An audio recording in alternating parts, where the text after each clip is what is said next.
We know what's going on if you're in the US. We know that the US is terrorizing us. We know that the US is terrorizing the world. And if you are an artist, we have a role to play. Hi, my name is Vanessa. I am writing a book in 2 years, but that's kind of not the point today. It is, it's not. I'm trying to figure out my place as far as an artist, like a lot of people are. I feel like we always reflect on this channel, but reflecting on what does it mean to be an artist during these times. But like, this is like a more in-depth kind of conversation that I wanted to have with myself, and then you're listening to it. So I always introduce myself. I always say, hey, I'm a TV writer. I've written for shows like How to Get Away with Murder. I've written for The Sandman, and I've written for Fate the Wing Saga, and I'm about to be clinking and clanking this whole entire video. I'm so sorry. I was going for a look. Today, I wanted to introduce myself a little bit more thoroughly so you can see where I come from and my background in this conversation. I used to have a podcast. We reviewed TV shows, but we also critiqued the industry. We had shows that were like really popular episodes. They were called commercial breaks, where we talked about world events. And we had an episode that was during the BLM protests in 2020 called Hollywood is the Feds. I kind of broke down how Hollywood continuously perpetrates propaganda by its TV shows. It also puts money in the LAPD's pocket by employing them for their sets and their shoots, having them come in for consultations. Here's what I learned. In order to kind of get equipment like tanks and things like that, and if you're gonna like use kind of like the US military like proper, they have to look, the Pentagon has to look at some of the things that you're writing to make sure it's like, you're not writing like, and then we kill all of the US troops and like that's the end of the story. So Hollywood actively works with our US machine, and in that fuels this kind of, what we have right now. And we also had several episodes. We talked about Israel, Palestine very, very, very, very early when it was not necessarily talked about. And then of course, when in 2023, when Hollywood was threatening all of us, do not speak about this. We spoke. And then in addition to that, outside of that, I work with the sex work advocacy groups, usually working with Black, trans, and undocumented sex workers here in Los Angeles. So today I'm just kind of talking about what my perspective on is the whole, like, the artist is to reflect the times, what our roles are, what I believe, the role of the artist, and I'm saying this, and I'll tell you why, the role of the artist is right now, and where we go from here. So I went to an article or an essay that one of my favorite essayists, I don't even think she's on the internet anymore. I think she had been threatening to leave the internet for obvious reasons before, but I mentioned her in like one of the earlier episodes, Ismatu Gwendolyn. She had an essay titled, An Artist's Job is to Load the Gun. I don't know about you, but I feel like sometimes as artists, the whole, it's our job as artists to reflect the times. I think that statement has been taken out of context because she was a part of movements. She was outside and in the streets. Sorry, this is Nina Simone. She wasn't just in her house making art. She was like outside. And as we know, she was ostracized because of the art that she made. So not only was she an active participant, she was blacklisted because her art very much reflected the times. It wasn't abstract. It was, I'm going in front of white people to say, fuck you guys, and like, I'm hurting and we're hurting and I don't give a fuck. And that's not heard of when it comes to being a mainstream artist. I feel like mainstream artists are not the people that we should be looking at as far as like, oh, that's what it looks like to reflect the times. And I'm not saying that there are not mainstream artists who are being genuine, but what I'm saying is when you are getting paid for your work You are beholden to whoever that person that is paying you. That's why my position has always been very tricky, because while I was in the machine, my role in the machine as best as I could was to stir up discontent, was to be at least a small voice in the corner of the industry that is going to be honest. And in taking that up, I have both accepted and been sad about the fact that I don't know if I will ever see the big career in Hollywood that I set out to have. Case in point, you know how last episode I was like, oh, like I'm still kind of stuck in the middle ground because Hollywood is weird right now and I could be higher level. I got not necessarily like, here's the deal, but I was proposed to go onto a cop show when I did not have a job. And if you don't have a job as a TV writer, you're just like, please, I'll write a show about talking cats, please. It's very difficult. I said no. And so this is not me patting myself on the back. It's an example of how, depending on what kind of artist you are, playing in the system is not going to work in your favor because you don't play in the system and have morals. Well, what I'm saying is, working in the system as an artist, you have to have such hard lines and know exactly where your hard lines are, because when you're hungry, when you're broke, when you need a job, you're going to be tested. And if you don't have this is what I don't stand for, I don't do cop shows, I don't do propaganda, I don't do propaganda, I don't do, if you don't have these hard lines, you will be pushed. And that's why you get writers and artists in general who are, very successful, but who are jaded as fuck, and who you're looking to be like, well, things are happening. Where are you? They don't have a soul. I am so sorry, but also I don't care. Even if your favorite mainstream artists feel like they are reflecting and pushing back, just know it took them either they had to prove themselves a shit ton to get there, and they probably still had to pull themselves back. There's a YouTuber on here called FD Signifier, and I forget which episode it was, but he kind of talks about how Ryan Coogler, in regards to Sinners, had to go through so much to prove himself. And the art that he had to make had to be accepted by the system first before. And obviously he's fantastic. So of course he did a great job. And of course, but he had to kind of wade through the system in order to semi do what he wants. And I say semi because I don't know what kind of notes he got in when he was producing Sinners. I don't know. Seems like he has to do a lot of what he wants, but I'm not him. I can't say he did. So Gwendolyn Ismatu, in her essay, the role of the artist is to load the gun, references to a lot of texts, but the two texts that I have, or the two authors that I have, she referenced an author, Toni Cade Bambara. I mentioned in my first video, this is one of my favorite authors. Great book, really sad. And then How to Go Mad Without Losing Your Mind. This book is also where Gwendolyn references the art of world making, which is the fact that we as artists are constructing new worlds by creating from nothing. And if you are a writer in particular, you can do anything, and you can make any world, and you can show anything, and that's not unpolitical. I highly recommend you read her essay. I don't think it's available anymore. Like I said, I don't think she's online anymore. But anyway, I got some quotes. So the first quote that I want to talk about, it's right here. I'm reading it from off screen. "The art that comes from the elite triggers disassociation by design. Art making is world making. The power they wield cannot spring spontaneously from thin air, just like energy. I argue that power cannot be created nor destroyed, only transferred.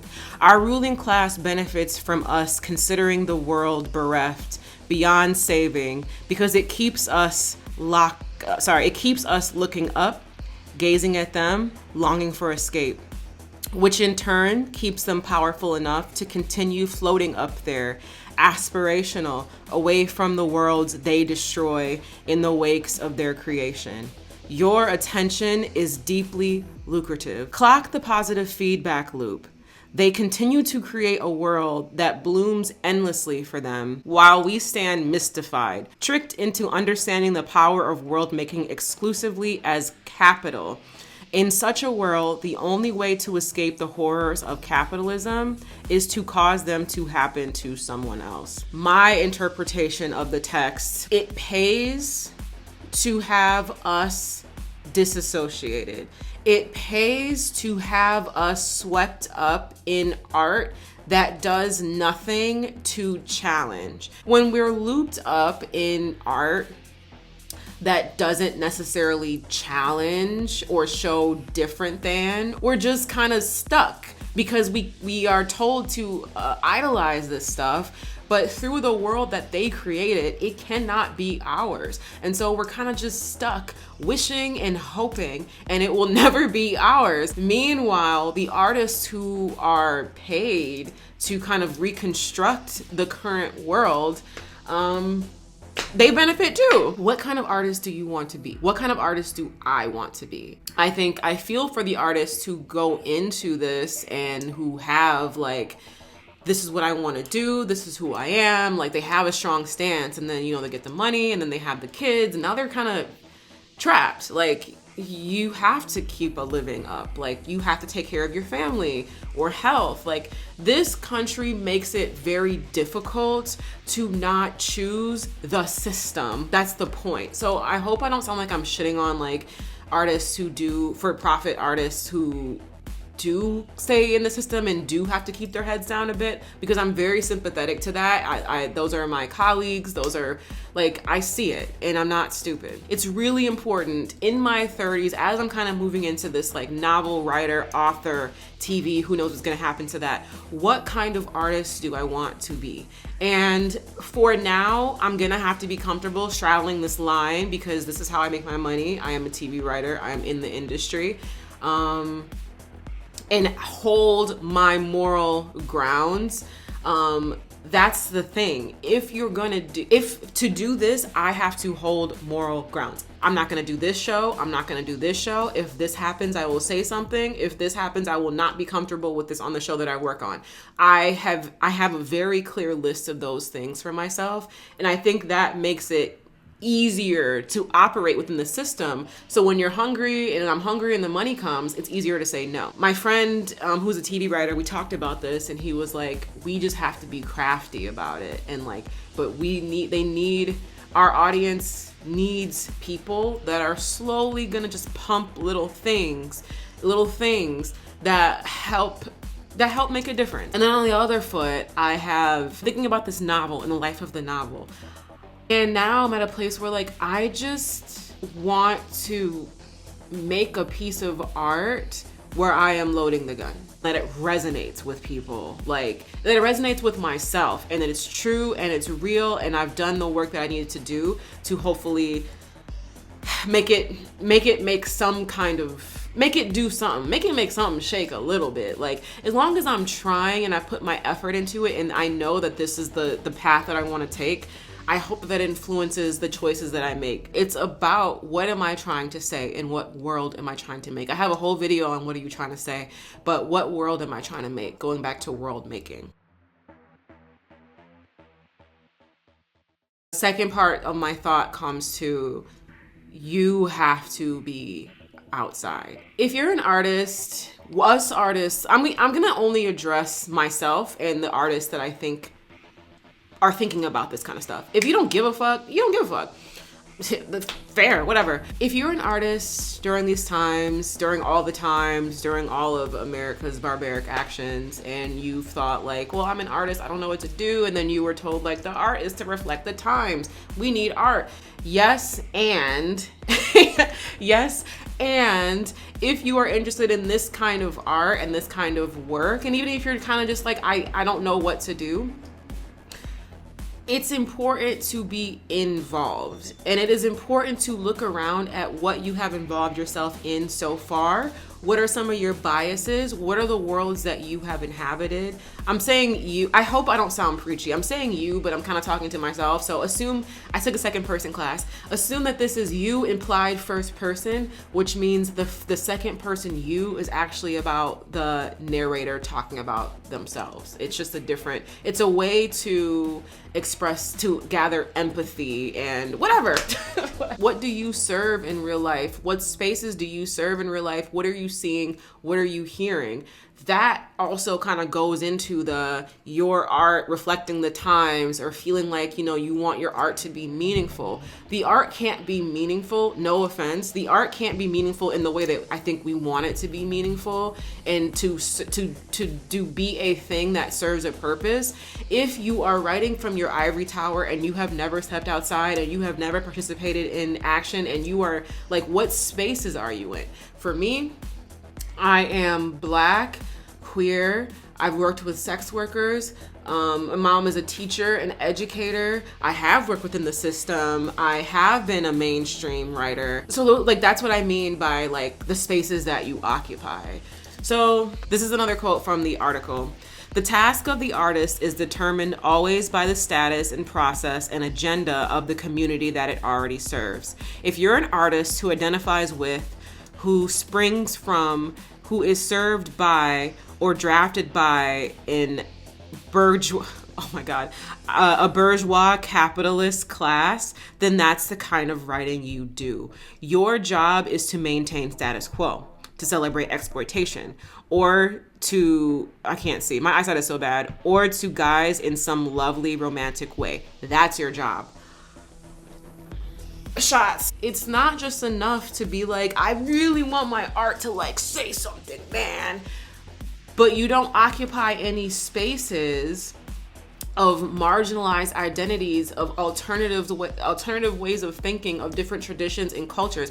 You only occupy the space of capitalism, capitalistic oppression, white supremacy. Like, if you don't occupy any other space outside, especially look at your privileges. Look at your privileges. You're not occupying any disabled spaces. Look at your privileges. If you only occupy space within those privileges, then you're only gonna write, as this quote kind of implies or theorizes, your likelihood of writing art outside of that is low. And in fact, your art would be used to, what did she say?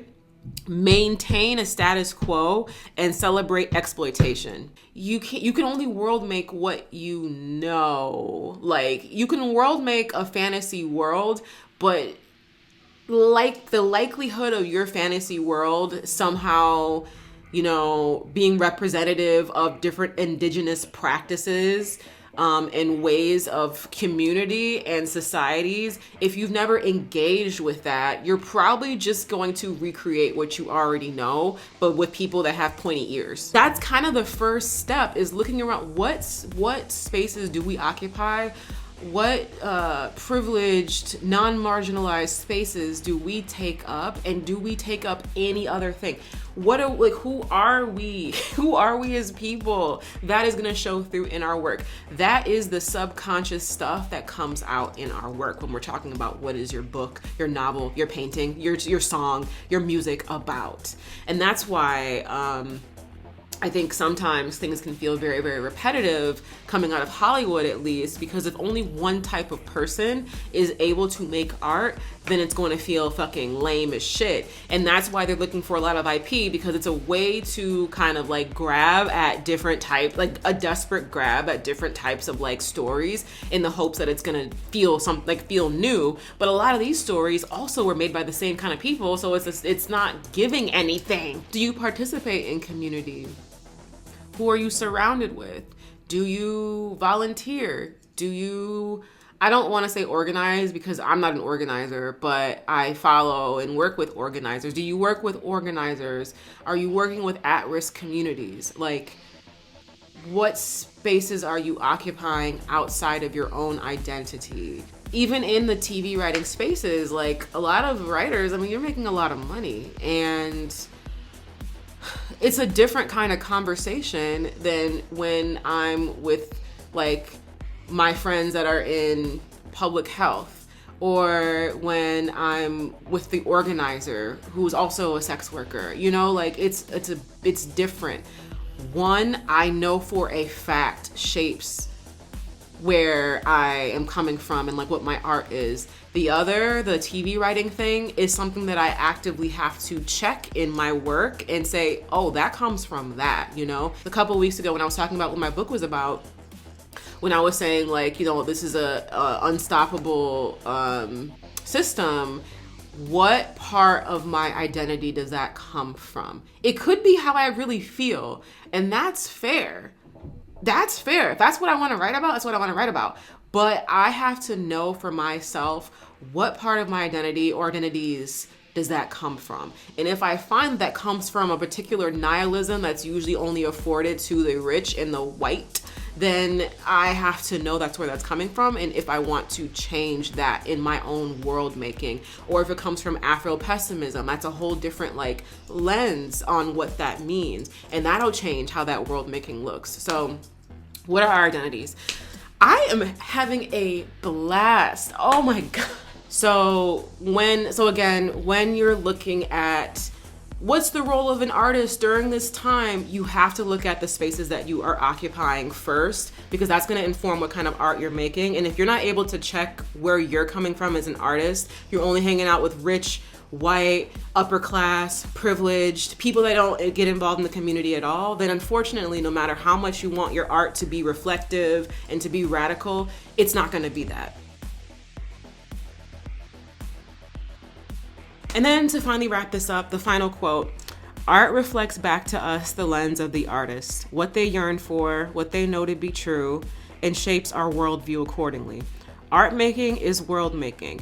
The two are not just synonymous, they are the same. We in the working class, the survival classes, often think art is only for the rich or those with leisure time, that it's unrealistic, that art is a luxury compelling us to disengage with the material tasks, and that disengaging from our material tasks is a bad thing. Who benefits from these beliefs? What if we were to make or engage with art that compels us towards our circumstances? What happens when art exalts the common thread? When art takes our upward gaze and turns us towards one another? I think that's a good quote to kind of like end this episode with, which is, yes, we have to check all of these different things, but it's not a luxury to make art. Art is the thing that can take us from being kind of not brainwashed. Art is the thing that can take us from looking towards the sky and feeling like there is no way to escape capitalism, from making us feel like the only thing worth living in life is to get money, to ascend to the highest ivory tower. Art is the thing that can take our eyes away from that and present us with a different point of view and a different way to live. And I think I like what she says when she says to take our upward gaze and turn it towards one another. And I think that when you're thinking about, and again, you as the implied first person, when we are thinking about what to do with our art, and I think even if you find yourself as someone that's like, oh shit, I'm only occupying non-marginalized spaces, I think if you can look at it like this is the task of art, and then from there understand how important it is to diversify your identity, that's the best thing that you can do. And if you are someone that already is in an identity that hits a bunch of different marginalizations, you're disabled, you're black, you're indigenous, you're poor, you're a sex worker, looking at what you are doing with your art as a means to solve for that upward gaze that everyone is kind of stuck in. So no, making art during this time is not a luxury. It is, as she says, loading the gun for change. Anyway, thank you so much for watching, and I'm gonna go now. Bye.